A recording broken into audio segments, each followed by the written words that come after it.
película y conversar con nosotros también sobre ella. Y bueno, agradecerle que comenzamos esta colaboración con el Tecnológico de Monterrey.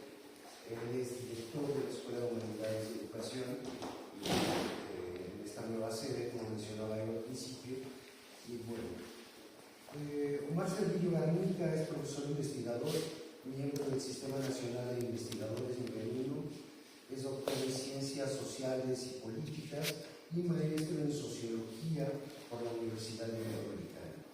Actualmente se desempeña como director de la Escuela de Humanidades del Tecnológico de Monterrey, Campus Cuernavaca. Es miembro de la mesa directiva del Comité de Investigación número 14, Sociología de la Cultura, la Comunicación y el Conocimiento de la Asociación Internacional de Sociología. Es coordinador de los libros Cardinales Musicales y Rock Mexicano, un rompecabezas en construcción. Es investigador sobre el análisis social y político del arte, la música y la cultura, en particular la cultura digital. Ha participado en congresos nacionales e internacionales y ha publicado artículos académicos en diversas revistas y libros especializados. Ha sido consultor en análisis de información periodística, realizando trabajos de comunicación estratégica para instituciones del sector público y privado, así como en la ejecución de programas sociales desde el deporte y la cultura para contrarrestar la violencia y la delincuencia para gobiernos municipales en distintas entidades del país. Desde el lado artístico, es músico multiinstrumentista y recientemente publicó el disco Las cenizas del Félix en diversas plataformas digitales. Muchas gracias, Omar, bienvenido. Bueno, le cedo la palabra. Gracias, José Miguel. Gracias por mientras para que también podamos hacer debate, trataré de ser breve con las cuestiones que he encontrado acá y tomando en cuenta pues, el colectivo Escucha pues, precisamente se especializa en psicoanálisis. Empezaré por ahí los puntos que encuentro y nada más ahí estaré pendiente con Andrés para que nos haga favor de ir pasando las láminas. Entonces pasamos a la siguiente, si eres tan amable, Andrés. Y el primer punto que me parece necesario destacar pues es evidentemente el concepto de la oralidad desde Freud, que pues, en todo el tema de la alimentación está presente, pero aquí encuentro tres puntos, ¿no? El festín es un objeto libidinal y se convierte en una fuente de amor, que lo vemos muy claramente en la forma en la que van soltando sus amarres todos los personajes en el momento del festín y se van transformando en seres de amor, van pasando del acto de muerte, del acto de constricción, de la fase anal a esa fase oral, ¿no? Donde precisamente a través de la oralidad se ama y se conoce la otredad que pasa desde el bebé y en este caso con respecto al festín, ¿no?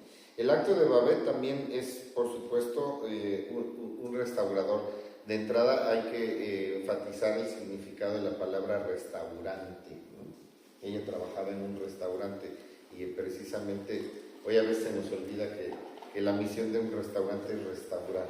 Y entonces a través del alimento ella restaura las relaciones rotas, quebradas y fragmentadas que tiene la pequeña comunidad y permite, por ende, restaurar la oralidad, porque el acuerdo antes del festín es silencio, nadie hablará de la comida, y eso no sucede, ¿no? Eso poco a poco se va abriendo hasta que precisamente todos son capaces de hablar. Y por supuesto hay una sublimación del goce oral a través de la película, ¿no? Del festín en sí mismo, que se va dando en todos los personajes a medida que la cena va avanzando y que se permite precisamente degustar y hablar del tema. Además de este tema, pasamos a la siguiente, Andrés, por favor. También considero desde el punto de vista lacaniano que el banquete es un discurso del analista. ¿Por qué? Por estos 4 puntos que tengo aquí. Babet se convierte en el objeto A, ¿no? Es quien tiene es poseedora del discurso, pero desde el objeto A. No pretende ella ni educar, que sería el discurso universitario, ni imponer poder, que sería el discurso del amo, sino precisamente lo que pretende es que los demás fluyan en el discurso, y eso es lo que permite el discurso del analista. Por ende, Babet toma ese papel. La comunidad, por ende, es el sujeto dividido, ese sujeto que el analista pretende hacer hablar, ¿no? Entonces, a través del acto de la cocina, Babet toma ese rol del analista y pretende hacer que la comunidad deje de estar sin vida y pueda hablar. El acto de dar permite confrontar al otro con su propio deseo. Y de hecho se menciona, ¿no? Que precisamente la gracia llega a través de dar, ¿no? Es cuando recuerdan al pastor, es una de las frases importantes durante la cena en lo que están hablando los personajes, y esto se da en esta parte. Y el disfrute de los alimentos se puede asumir como lo real lacaniano, ¿no? Es a donde Babet pretende llevarlos, hacia, obviamente, lo imaginario es todo este constructo que se da alrededor de la cena, todo lo que se va la gente generando en ello, lo simbólico parte a través de los distintos elementos que van conformando la cena, y al final lo real es precisamente el goce y el disfrute, y por ende me parece que el banquete se asume como un discurso del analista. Ahora bien, aquí voy a hacer el corte con el psicoanálisis y voy a meter, ahora sí que siguiendo a ver mi propia cuchara, ¿no? Y es que desde lo que trabajamos en el análisis cinematográfico en la Escuela de Humanidades con el maestro Enrique Gastelu, que ustedes conocen muy bien, hemos trabajado un modelo desde Jung, que luego no es muy querido en el psicoanálisis, pero de alguna manera también perteneció alguna vez a la escuela psicoanalítica. Pues Jung desarrolla este modelo de los arquetipos y permite hacer un análisis desde la narrativa muy interesante, y que en algunos textos que trabajamos nosotros hemos desarrollado un modelo a partir de astrología, y en particular sobre los arquetipos que proponen las cartas de tarot. Entonces me voy a permitir en la siguiente lámina, si es tan amable Andrés, analizar algunos puntos desde este modelo de arquetipos. En primer lugar, consideramos que el pastor podría emularse a la carta del emperador. Él es un emperador en cuanto que es la autoridad máxima de la comunidad. Él sí tiene un discurso del amo, él es el que ejerce el poder ahí y establece las normas y las formas de convivencia que tiene la comunidad, ¿no? En segundo lugar, las hermanas, ambas se asumen como el arquetipo de la suma sacerdotisa, porque su poder es espiritual. Lo que pretenden es llevar a la comunidad hacia la espiritualidad, y de ninguna manera, por ejemplo, el arquetipo de la emperatriz es mucho más corporal, ¿no? Y ellas no pretenden la corporalidad, a tal grado que una de ellas, si mal no recuerdo, es Martina, la que es pretendida por el tenor. Ella voluntariamente, desde el discurso del amo, dice: quiero interrumpir mis clases de canto, ¿no? ¿Por qué? Porque este goce corporal no me es permitido, porque yo soy una reina espiritual y desde ahí voy a asumir mi poder, ¿no? Babet pertenece al arquetipo de la reina de oros, para empezar porque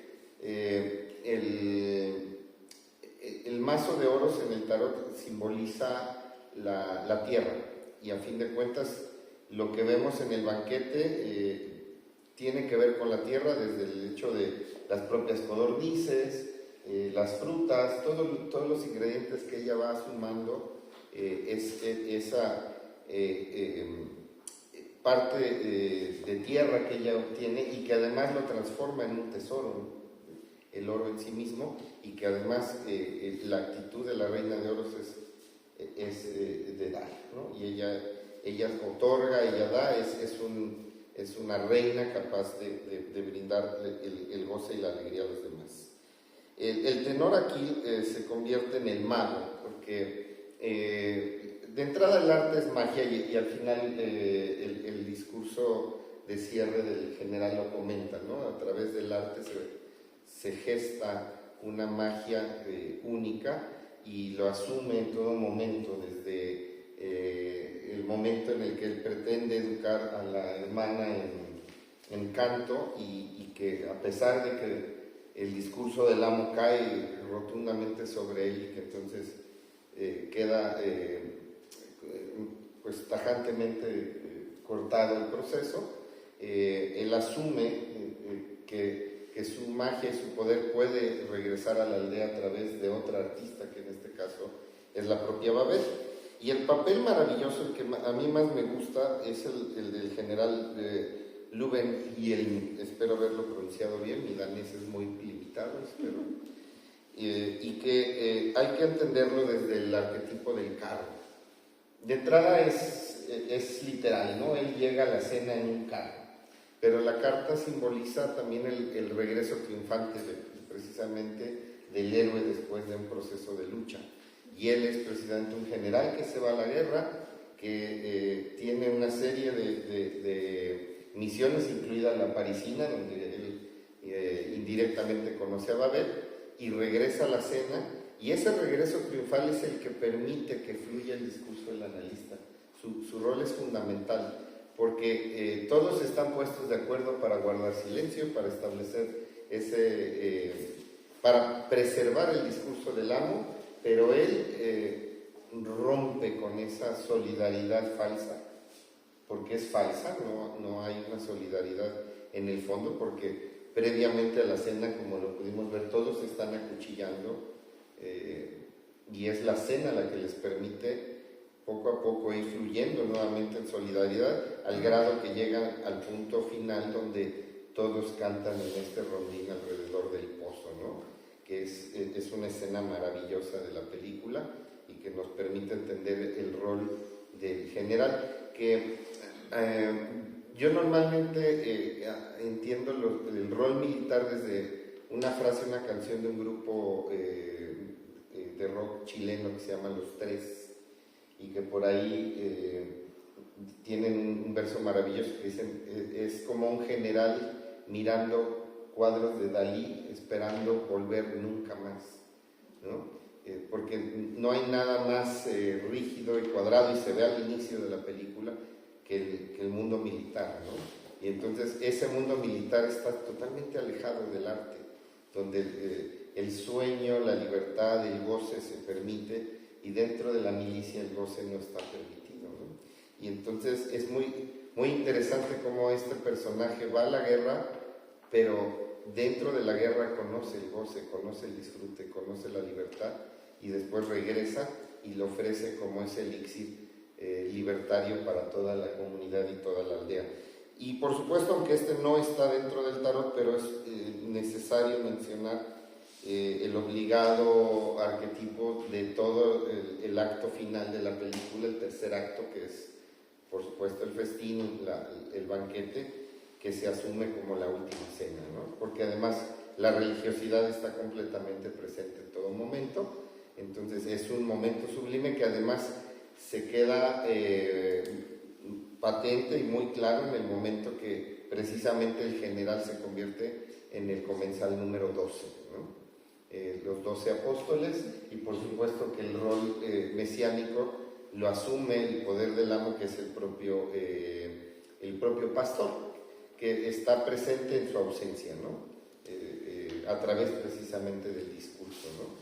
Porque evidentemente la última cena, el número clave no es 12, es 13, ¿no?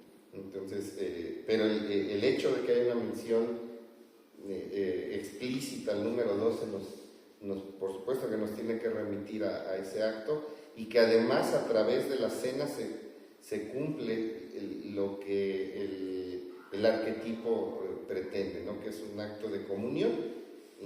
Es más, recordemos el acto de la fe católica, que precisamente el momento en que toma el cáliz y lo bendice el sacerdote y demás, ustedes ya saben el protocolo, mi amigo Julián lo sabe muy bien, por supuesto. es el acto simbólico de emular ese momento de comunidad que establece la última cena y que por supuesto queda restaurada la comunidad después del festín, ¿no? Tal cual sucede. Y al igual que en la última cena, es el amo, el que tiene el discurso oral, Jesucristo, quien tiene que morir, y en este caso quien muere simbólicamente es el pastor. Después de esa cena, ese discurso del pastor no estará más presente dentro de la comunidad.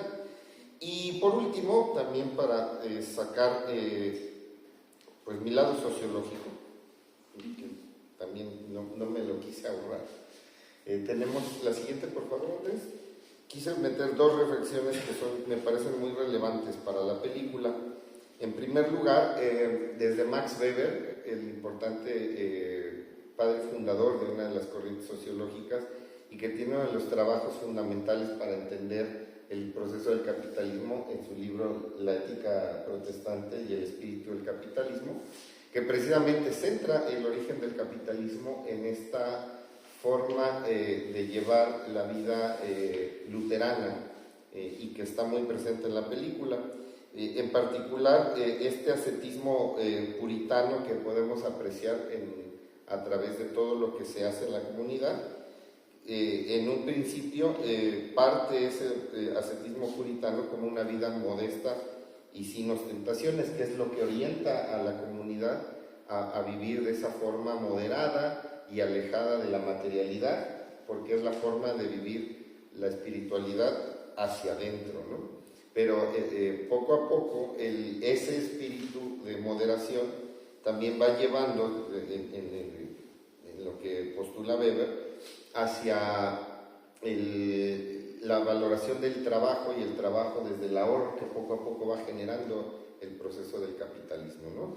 Pero aquí está muy presente esa vida puritana en la sociedad. Y también, por supuesto, si la película está situada en Dinamarca, pues me llevó a Søren Kierkegaard, al gran filósofo danés, y su concepto de la angustia. La angustia no solamente visto como esta constricción, que sí la hay en la película, sino también es una metáfora del fruto prohibido, que está claramente presentado en la película, ¿no? O sea, de hecho, al final se sirven las frutas y en un primer momento, pues, el acuerdo de la comunidad es que esos frutos iban a estar limitados y prohibidos. ¿Qué es lo que dice Kierkegaard sobre el momento del fruto prohibido? No hay conciencia del bien y del mal en ese momento en Adán y Eva, porque precisamente no hay siquiera el pecado original, no hay conciencia del bien y del mal, pero sí hay conciencia de la prohibición. Y lo que genera angustia es qué hay detrás de la prohibición, por qué está prohibido.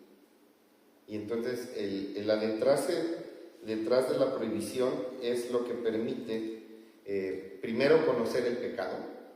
Por supuesto que esa prohibición hace que conozcan el pudor, un pudor que está cruzado en la película, porque precisamente no solamente es la prohibición del alimento, la prohibición del alimento al final evidencia la prohibición del sexo, porque el sexo está vetado, porque las hermanas no son mujeres, son los brazos del pastor, lo dice con toda claridad, ¿no? Entonces,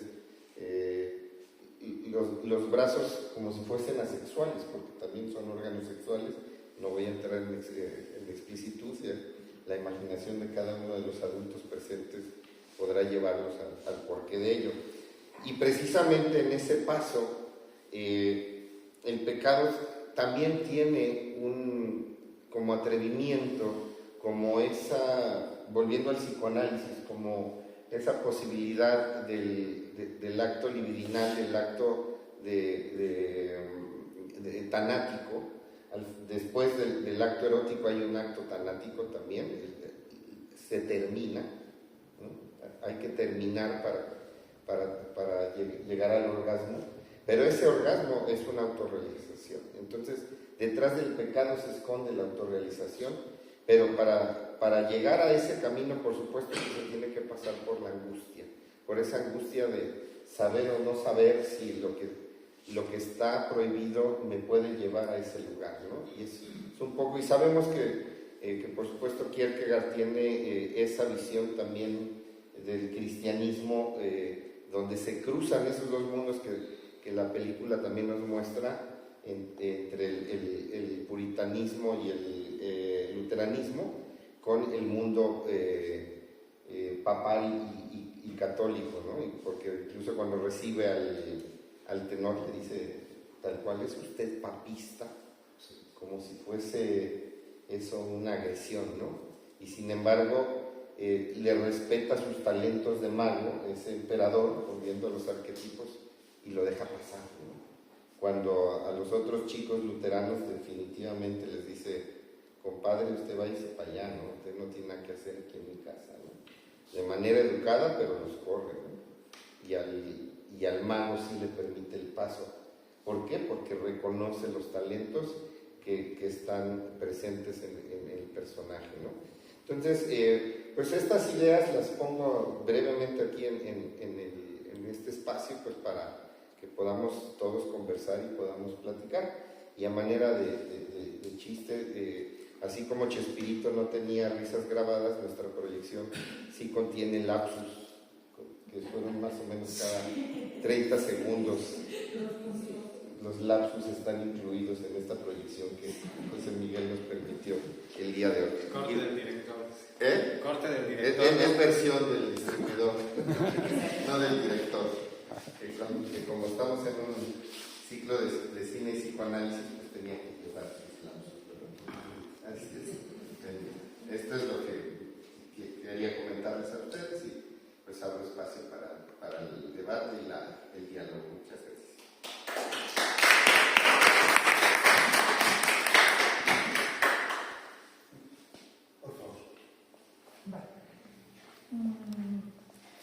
Realmente es un espacio muy degustable, el espacio de esa película, ¿no? Y el protagonista ahí es la comida como acto de amor, Sí. la comida como acto de colectividad, ¿no? La comida como acto de comunidad, ¿no?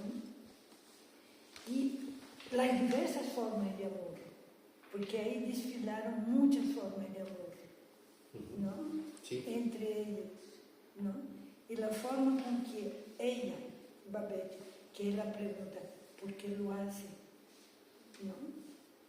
Entonces la pregunta nos viene a la colación la idea de la sublimación, ¿no? Es sublime de manera sublime, ¿no? Sí, sí, sí.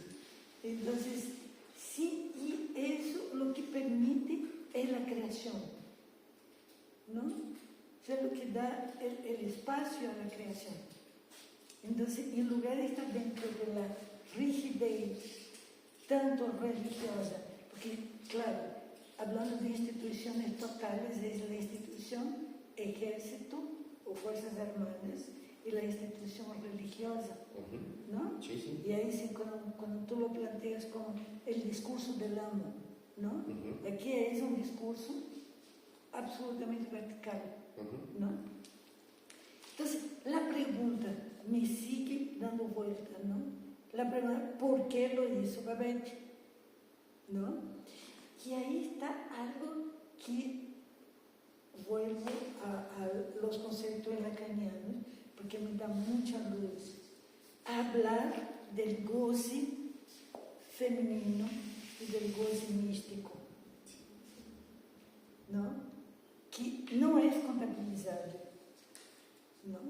No es eso del falo flaco, ¿no? El pene sube, baja, ¿no? Sino que el goce femenino sí ahí está presente. ¿Y cómo es que ella se reivindica a través de la sublimación, de la creación y de su goce, ¿no?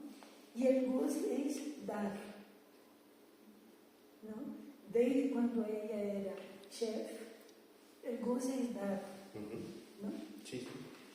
Entonces, aquí aparece otro elemento que me parece muy interesante para que piensen juntos, que es la mirada del otro, ¿no? Sí. Porque claro, aquí, ahí, ella no quiere aparecer, ella no aparece, ¿no? Ella aparece en el discurso del general, Sí.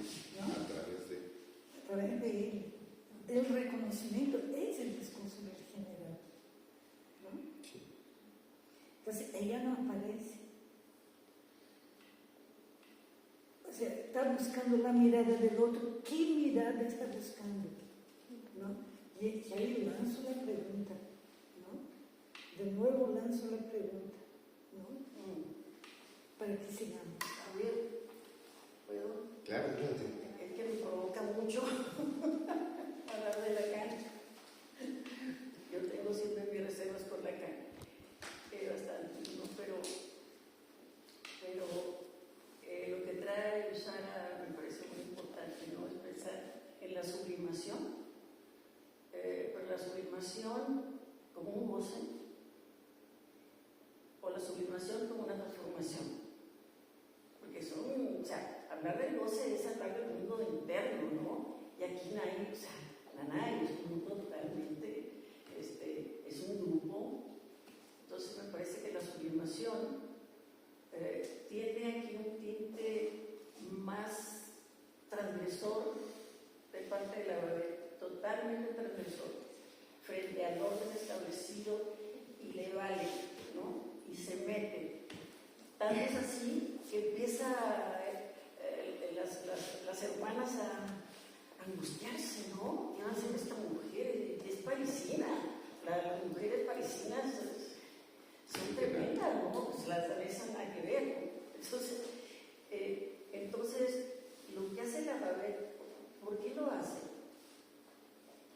Yo entiendo que hay una decadencia contextual en términos de las religiones, los luteranos contra el Vaticano, es un mundo decadente donde la muerte es la muerte del alma, ¿no? de los vínculos, está destrozada. Entonces, ¿qué hace Babel? Lleva el arte como un proceso de transformación. Pero ¿cómo se da este proceso de transformación? Porque la sublimación y porque la necesidad ella transgrede y produce un efecto. Es una realidad, no es un goce, es un mundo interno, sí simbólico, lo que quieran, pero es real. Entonces yo siento que ahí habría que analizar con otras categorías, ¿no? Entonces, pensando en el fruto prohibido, la metáfora del fruto prohibido, ¿qué hace esa gente, todo ese grupo? Transgrede y toma el fruto prohibido.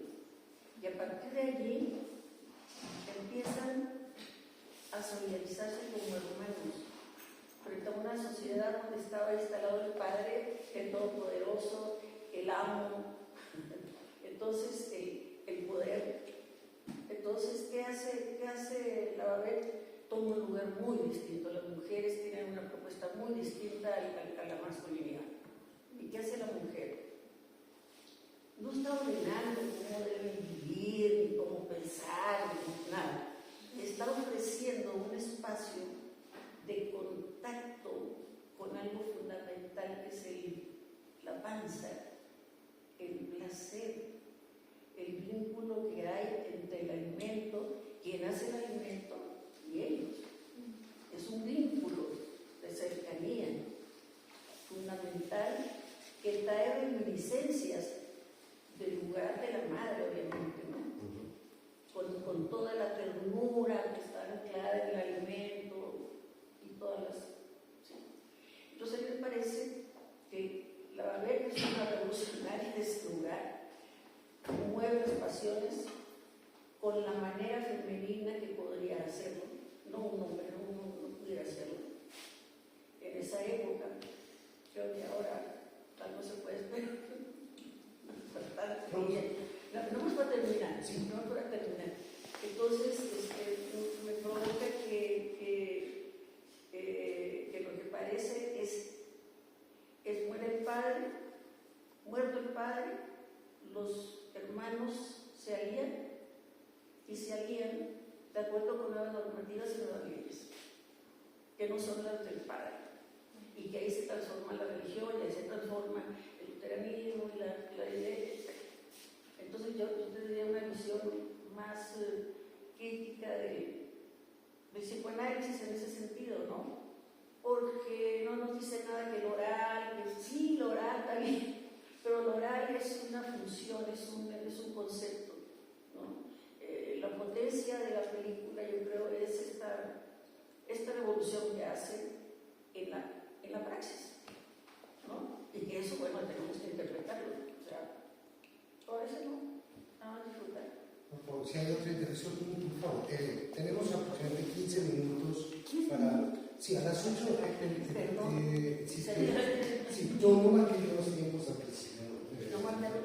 Sí, por favor. Sí, en esta película pues es un clásico a los que nos dedicamos al símbolo y al mito. Yo, por ejemplo, para estudian licencias en ciencias religiosas o en teología, van seriadas las materias donde se estudia esto y esto se ve en la 1, que a mí me toca dar mucho mito y símbolo en la 1, en la materia 1. Y es una de las películas que usamos, porque obviamente aquí hay dos epistemologías, una celeste y una terrestre en pugna, la que representa el padre, el pastor, y la que representa a Babel, el cuerpo o solo espíritu, almas desencarnadas. Esta es una visión pues danesa, donde ojalá fueran luteranos, no, estos son calvinistas, o sea, es la reforma de la reforma. Por el traje del pastor se dan cuenta que es calvinista ese cuello. No son pietistas. Calvinistas, de Calvino.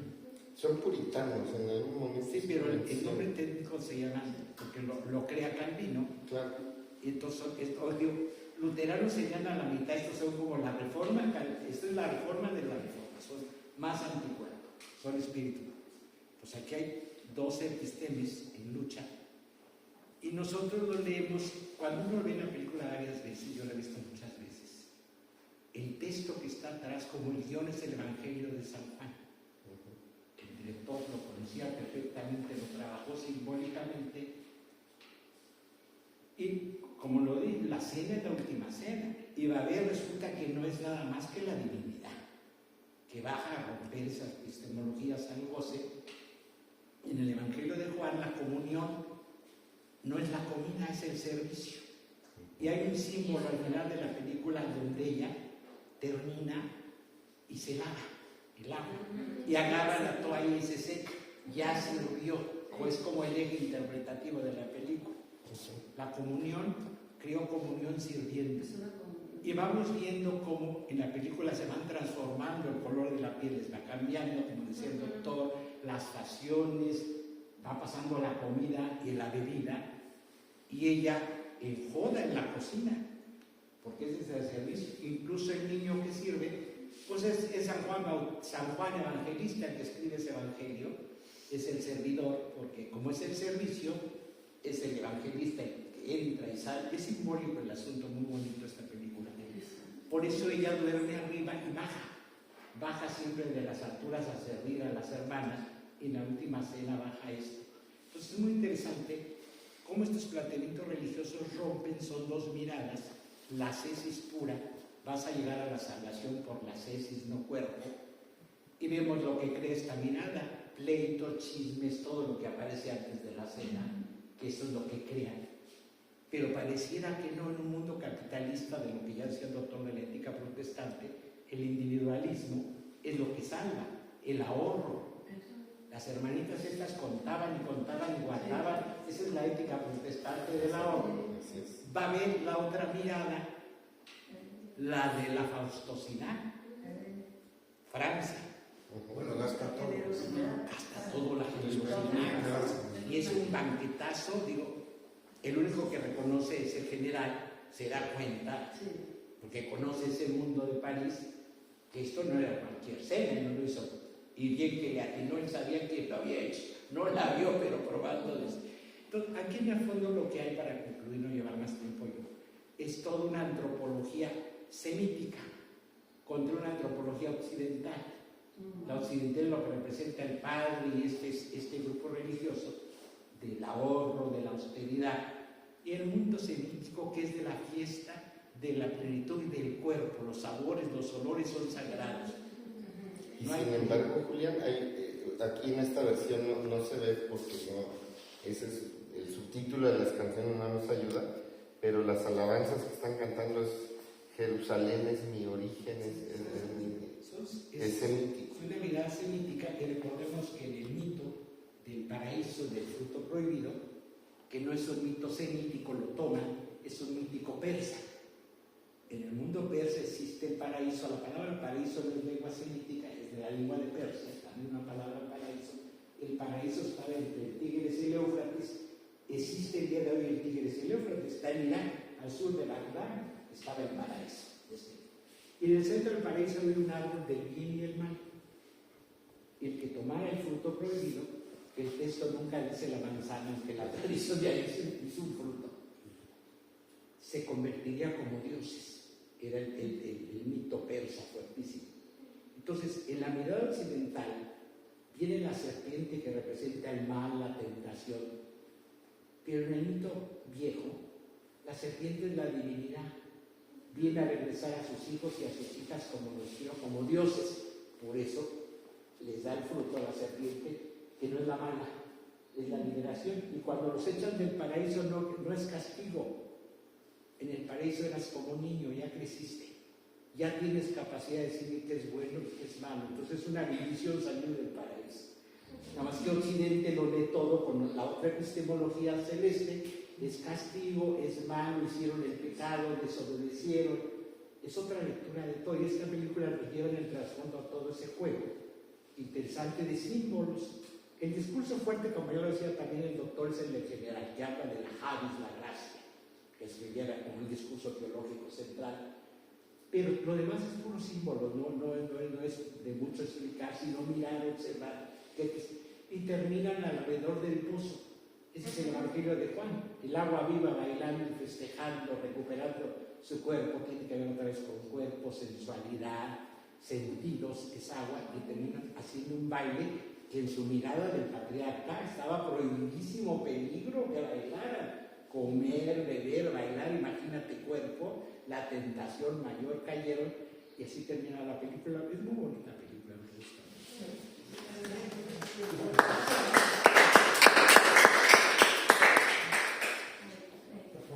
Yo quisiera, me encanta escuchar, yo no soy psicoanalista, lo saben, el doctor sabe que soy más bien antropóloga, y quisiera aportar lo que yo vi en el Festín de Babette hace muchos años, antes de ser antropóloga, que en aquel momento me fue como fuego muy importante el Festín en aquel momento, y ya después de ser antropóloga tiene sentido. Para mí Babette está en la guerra, le matan al esposo, le matan al hijo, le matan a su pueblo, le matan a su...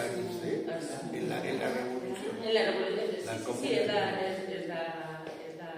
1789, ¿no? Es la revolución. Ella pierde todo su mundo, todo su mundo.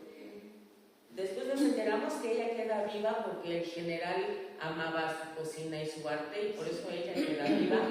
Ella queda viva, pero matan, o sea, por ella muere, pero ella pierde absolutamente todo lo que tiene. Y se pasan 14 años trabajando con estas mujeres que la reciben con toda generosidad en este pueblo, que son súper secos, completamente contrarios a lo que ella era y a lo que ella fue. Y dice, mi único vínculo con París es un boleto de lotería. Y cuando gana la lotería, para mí, porque ella nunca pretende irse, lo que hace Babette quiere pertenecer a esa comunidad. Y no hay manera, ¿no? Ya le aman, por supuesto, es parte de, pero siempre es como extraña, siempre sigue siendo extranjera, sigue siendo ajena, sigue siendo de afuera.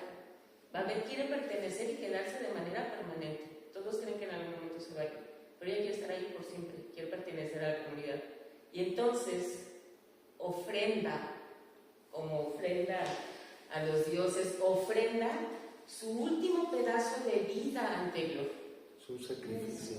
Su último pedazo de vida anterior, esos 10,000 francos, que era lo único que la vinculaba con París, lo encarna en comida, lo ofrenda a la comunidad para pertenecer. Y en esa ofrenda les muestra también otra forma de estar y otra forma de ser, que no pasa nada, que nadie se va a morir, que no cayó un rayo, que disfrutaron del vino y la comida y no llegó Dios y los destruyó. Y en ese paso en el que ellos aceptan como esta sensualidad despacito, porque digo, también su baile alrededor del pozo, o sea, ¿no? Agarraron la fiesta y tampoco es como... Ya está. Pero ese asimilar como comunidad, ese cachitito de sensualidad que ella ofrenda, transforma a la comunidad, y en esa transformación ella pertenece y se puede quedar y puede pertenecer, porque eso es lo que ella quiere, ¿no? Ella no se va a quedar. Pero yo no hay una relación antropológica. Gracias, ¿Algún comentario? para cerrar. Sí. Bueno, yo quisiera nada más comentar algo. Me da mucho gusto, Omar, cómo desde el tarot haces este análisis, y lo celebro porque en algún momento, yo tampoco soy psicoanalista, yo soy comunicólogo social, ¿sí? Y Yo tampoco soy tarotista. tampoco Te vamos a consultar. profesional a lo que aspiré fue a ser guionista y procuré formarme un poco por ahí, ¿no? Entonces me volví muy curioso para entender cómo construir relatos, desde dónde se podían armar, qué elementos tenían que integrarlos, pero también cómo se tenían que crear las estructuras necesarias para que el relato funcionara, ¿sí? Entonces, ahora que te escuchaba, pensaba, por ejemplo, en alguna de las así antiguas lecturas de la semántica que hacía Gillian Greimas, por ejemplo, o sea, este modelo hortensial, que al final de cuentas lo que hace es como compartir con el modelo tarotista una lógica simbólica y estructural, ¿no? Entonces, es ordenar el sentido a través de relaciones arquetípicas. Los dos lo hacen, y las trayectorias de transformación para poder lograr progresiones narrativas y progresiones dramáticas dentro de la historia. Entonces, esta película, además del tema, además de lo que nos representa, como también la construcción de la memoria de un episodio en Europa, que es muy importante, porque son como de estos territorios tal vez poco explorados desde nuestra localidad, tal vez desde nuestra propia cultura. Sabemos, grosso modo, lo que representó la Comuna de París, pero no nos imaginamos cuál es la repercusión que tiene a nivel social, a nivel de experiencia colectiva, un movimiento tan importante como fue la Comuna de París, en una comunidad que vive inmersa,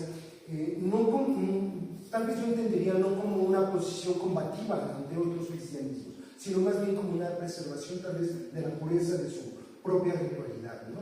Entonces, lograr ver un momento histórico contado a través del cine, de una manera tan bien armada, tan bien estructurada, creo yo que aquí es donde funciona perfectamente la construcción de un relato. O sea, es una historia contada perfectamente, sin pretensiones, sin mayor complicación. Entonces, ahí Greimas, por ejemplo, es muy eficiente para poder hablar sobre los personajes y cómo se estructuran en el entorno, pero me gustó mucho, Omar, como también desde el tarot nos da también una flexibilidad que no nos da Greimas. Greimas tiene una solidez y una forma como muy armada para entender, y es casi inamovible, como podría suceder con Hitchcock haciendo sus guiones. El tarot lo que nos da la posibilidad es que entre el imaginario de cada uno de nosotros, nuestras propias experiencias, nuestras lecturas individuales, personales, sobre la historia y lo que nos refiere, ¿no? Entonces, agradezco a lo personal, como psicólogo y como cinéfilo, la forma en cómo abordaste el análisis de esta película. Verdaderamente, pues qué alegría. Y no sé si ustedes quisieran comentar algo más, si no ya estamos realmente cerrados. Sí. Quiero felicitar al colectivo Escucha que dé la posibilidad de juntarnos cuando todos andamos haciéndonos con miles de cosas. Eso es ya un gran logro, de encontrarnos presencialmente, ¿no? Ya, eso los felicito y además estoy maravilloso de un tinglado así, de un discurso o una manera de vivir, de pensar, de ver la película, que es tan distinto de acuerdo a los intereses de cada uno, y al final se arma un tejido tan importante. Todo lo que dijeron cada uno a mí me hizo sentir como pequeña, y dije, bueno, que no me había fijado en la cuestión religiosa, en la cuestión antropológica, y me parece que es la manera de trabajar hoy. Y está clarísimo, ya no podemos volver a las antípodas del siglo pasado, ¿no? Esto es, muchas gracias. Yo vengo de Chile, así es que más me entusiasma, más lo agradezco. La comuna de Cuernavaca, ¿no?